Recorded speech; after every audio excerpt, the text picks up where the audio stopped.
नमस्कार, गौतम बुद्ध नगर आप देख रहे हैं जीवन एक्सप्रेस न्यूज और मैं आपके साथ गुलशन जायसवाल। इस वक्त मैं जेवर विधानसभा की जो क्षेत्र में जेवर विधानसभा क्षेत्र में जो गांव खासपुर आता है वहां पर शिव मंदिर पर खड़ा हुआ हूं, जहां पर 14 गांवों की पंचायत यहां पर की गई है और 14 गांवों की पंचायत के बारे में जो बताया गया है कि यहाँ पर लोग हजारों की संख्याओं में इकट्ठे हुए हैं और 14 गांवों की पंचायत ने एक ये ऐलान किया है कि हम अपनी ज़मीन को सरकार को हरगिज़ नहीं देंगे। हम सरकार का और यहाँ के जो प्राधिकरण है, प्राधिकरण का पूरी तरह से बहिष्कार करते हैं 14 गांव मिलकर के। हमारे साथ किसान हैं, आइए हम उन बात करते हैं। जी सर, सबसे पहले हमारे चैनल में आपका स्वागत है। अध्यक्ष हमारे साथ में हैं। जी सर, सबसे पहले बात बताइए कि यहाँ पे 14 गांव की पंचायत हुई है, क्या बात हुई है पंचायत के अंदर? पंचायत का सर्वसम्मत फैसला है कि ना तो इन गांवों को विस्थापित होने देंगे और न ही खेती की जमीन को देंगे, क्योंकि सरासर ये अन्याय है और हम लोग अन्याय सहने वालों में से नहीं है।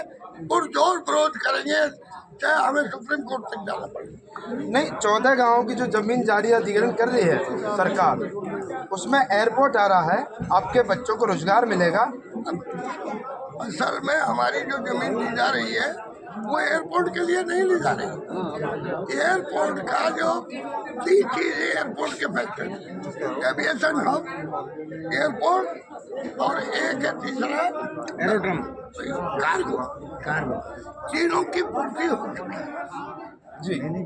ये जमीन ली जा रही है बड़े बड़े उद्योगपतियों को बेचने के लिए और उसी के लिए हमें यहाँ से भगाने की कोशिश की जा रही है। ना हम भागेंगे ना जमीन देंगे।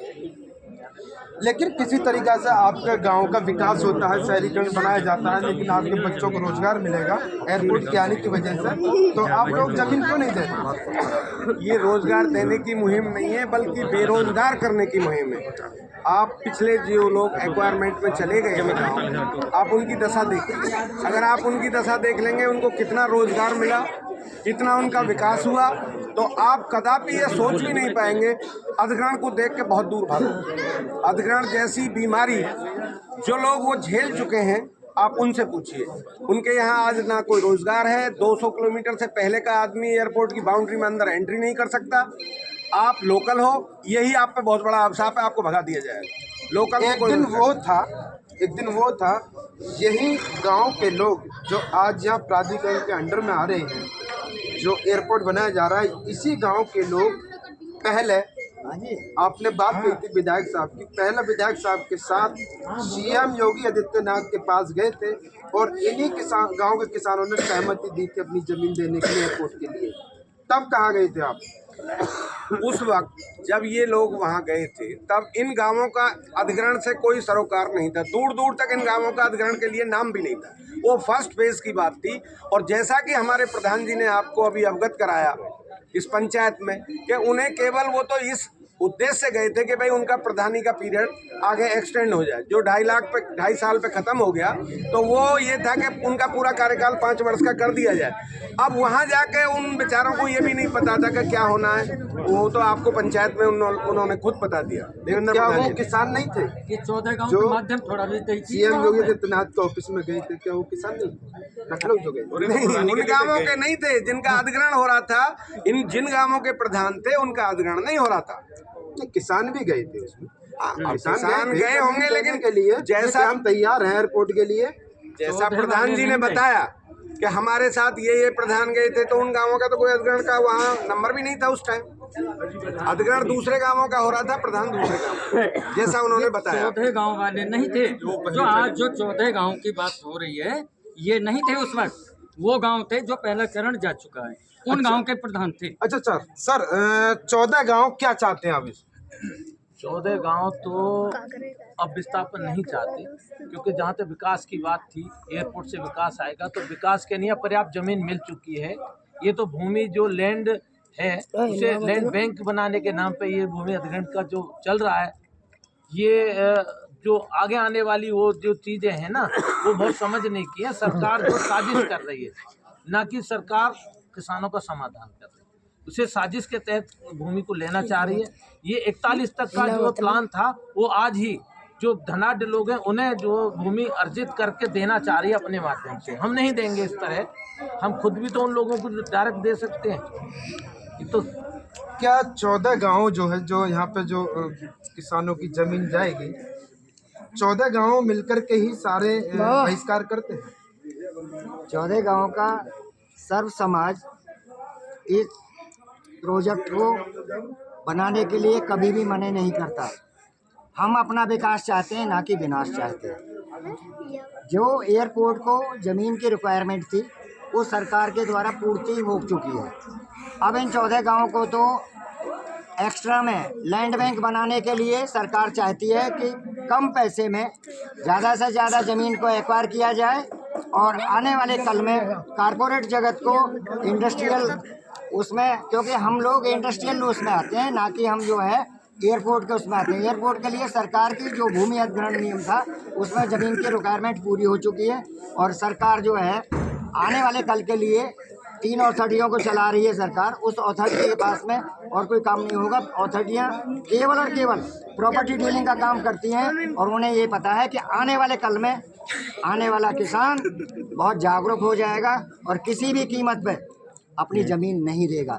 इसलिए सस्ते में अभी एक्वायरमेंट कर ली जाए और किसानों को यहाँ से भूमि से बेदखल कर दिया जाए और इनको खदेड़ के कहीं बाहर फेंक दिया जाए। अब तक जिन लोगों की ज़मीनें गई हैं, क्या सरकार ने जो अधिग्रहण हुआ है उनकी रिक्वायरमेंट पूरी की है?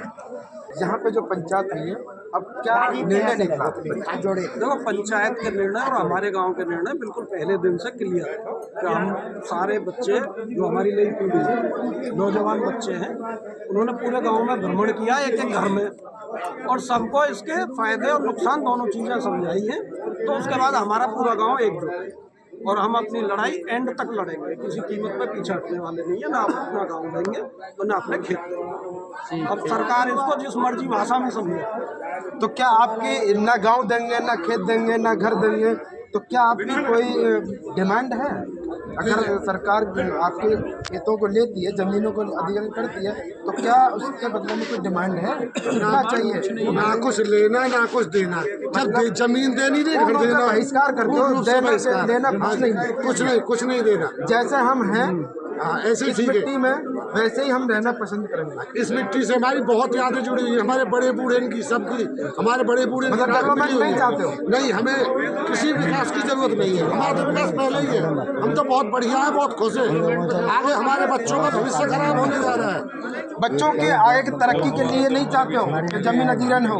ना भैया, बिल्कुल ना चाह रहे, गांव बिल्कुल ना चाह रहे हो जो हमारी जमीन जाए या विस्थापित हो कहीं। हो सकता है जब एयरपोर्ट आ रहा है, इसी एयरपोर्ट में आपके बच्चे भी यहाँ पे नौकरी लग जाए। अरे कोई ना लगा रहे हो, बाहर के नहीं रह रहे हैं, लोकल में कोई ना पूछ रहे हो क्या हमें क्या पूछे हुआ है, नौकरी कहाँ छोड़ी है, सब प्राइवेट कर दी। शासन ने कहाँ नौकरी छोड़ी है, बच्चे निकले हैं, उनका भविष्य बिगाड़ रही है। जी सर, सरकार और प्राधिकरण से क्या उम्मीद है? ऐसा क्यों? अब ऐसा क्यों कि हम भुक्तभोगी, जब एयरपोर्ट बनना का हम ही तो किसान है और ये जो भुक्तभोगी हमें आवाज को कि इन्हें जो झूठे हमें अगुआ दिखाए, विकास रोजगार मिलेगा, नौकरी मिलेगी, तुम बाबूजी बन जाओगे कि हमें सपने दिखाए। ये इतने सपने दिखाए और हमारे भोले भाले किसान इनने ठग लिए। आगे बात समझ में?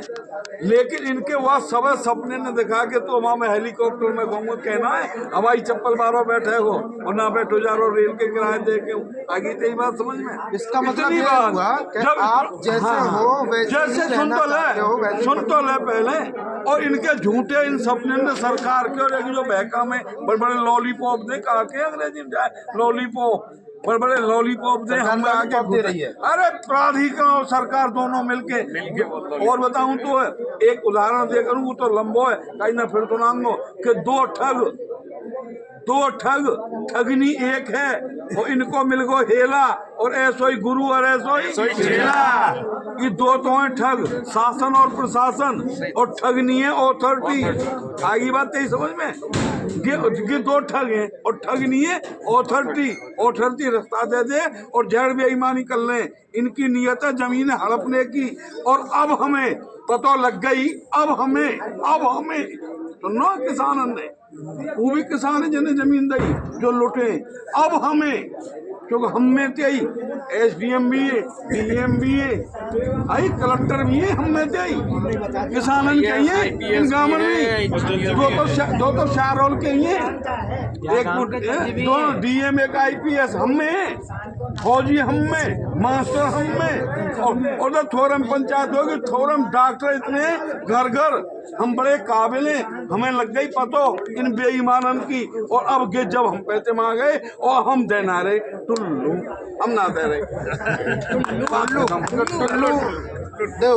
ना दे रहे, न्यू कह करे हम ना दे रहे, ना जमीन ये कहें, ये तो कहे ना गाँव ना ले रहे, जमीन ले रहे, और हम जो कह रहे हैं किसान रहे अपनी जमीन में, हमारो गाँव में जमीन में, गाँव का हवाई लेवल पे, गाँव आकाश में, गाँव हमारो खेत में, खेत हमारे गाँव में, आई ते बात समझ में, खेत हमारो गाँव में, गाँव हमारो खेत में, एक ही बात है, ना हम खेत दे रहे ना हम गाँव दे रहे, टुल्लू।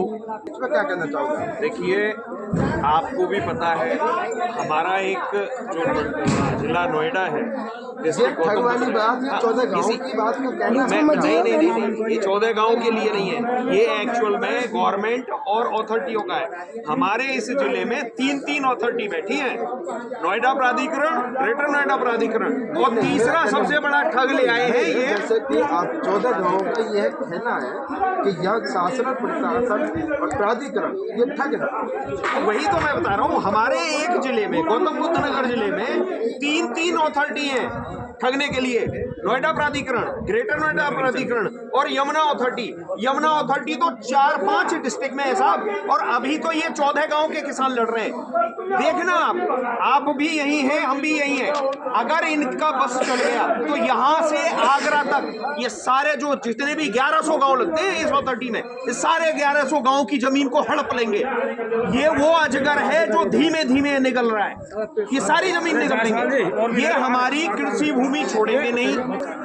सरकार ने जिन लोगों से ज़मीन पहले एक्वायर की है, उन लोगों के साथ सरकार ने बहुत बड़ा छलावा किया है।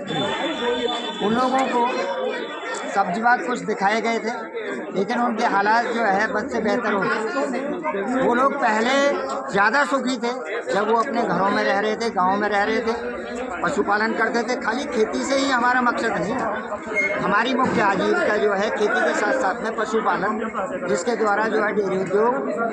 हम केवल और केवल जो भूमिधर है, भूमिधर ही नहीं, भूमिहीन भी उस जमीन के साथ में जुड़े हुए हैं। कुछ लोग जो है सहायक के काम करते हैं, कुछ लोग जो है दूध बेच के अपने बच्चों का पालन करते हैं। हमारे बुजुर्गों ने जो हमको जो शिक्षा दी है वो इस ज़मीन में से ही दी है। हमारे पास में कोई आमदनी का दूसरा सोर्स नहीं रहा, क्यों कि ना तो हमारा कोई परिवार में से राजनीतिक हो रहा है कि मंत्री हो गए, ना ही हमारे उसमें से कोई ऐसा रहा है कि भाई वो IAS हो गए, IPS हो गए, सिविल सर्विसेज में। हम लोगों ने अगर कोई लड़ाई लड़ी है तो अपना स्ट्रगल खुद किया है।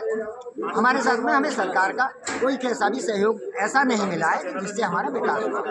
और हम लोग जितना भी किसान वर्ग है, किसान वर्ग का विकास के लिए सबसे बड़ा सहयोग होता है। ये कहना तो गलत है कि ये लोग किसान जो 14 गांव हैं या जो आने वाले और गांव होंगे कि ये विकास विरोधी है। विकास विरोधी बिल्कुल भी नहीं है। हर कदम पर जब भी देश पर संकट के बादल छाए हैं, किसान ने अहम भूमिका निभाई है, चाहे उसमें जो है अन्नदान करके दिया हो या अन्न उत्पादन करके दिया हो या टैक्स के रूप में भी।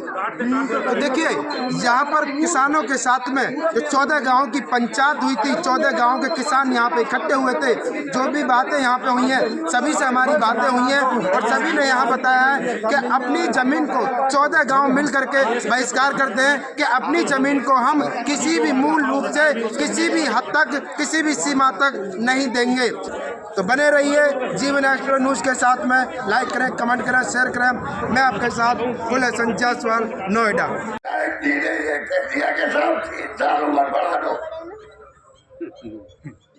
मैं कह रहा हूँ इस मंच से, यदि विधायक जी की बात मित्री जाने मुख्यमंत्री के यहाँ, तो वो कल ही लेटर लिखे या लखनऊ जाके ये घोषणा करा दे कि ये 14 गांव नहीं उठाए जाएंगे। अगले चुनाव में भी हम समर्थन देंगे। देखिए मैं ऐसा आदमी हूँ, मैंने आज तक बीजेपी को वोट नहीं दिया, मैं असेंबली इलेक्शन में ना पार्लियामेंट में, क्योंकि मेरी आइडियोलॉजी की बात है। मैं साफ कहता हूँ कि राम तो इनका कुछ नहीं लगता, ये पूंजीपतियों के पिट्ठू है, इसलिए मैं वोट नहीं दे चाहिए। मैं वोट दूंगा मुजफ्फरपुर के 14 गाँव, 14 गाँव को मुख्यमंत्री से कह के विधायक बांधे, ये घोषणा कराने का नहीं उठेंगे। मैं पहला आदमी होऊंगा कि अपने आइडियोलॉजी छोड़ के वोट ये सब आपकी बात है। अब मैं प्रेस का उद्घाटन कर रहा हूँ, उस समय तो लालसा थी मंत्री बनने की, और अब बात है एमपी बनने की, इसलिए ये बातें फैलाई जा रही है और उसमें भी बेईमानी की है। ध्यान से नहीं पढ़ते लोग अखबार को, केवल ऊंची जातियों के लिए 3 साल पढ़ी है, बैठ पढ़ो शेड्यूल कास्ट के लिए नहीं, उनके लिए 18 से 22 और हाई कास्ट के लिए कर दिया 25। तो भैया मैं तो ये कोई रखा बनाए रखा, तो उससे ज्यादा ताकतवर कोई नहीं है प्रजातंत्र में। जो तुम चाहोगे वही होगा। बस मेरी हाथों के नमस्कार है, ये एक साथ टूट न पाए।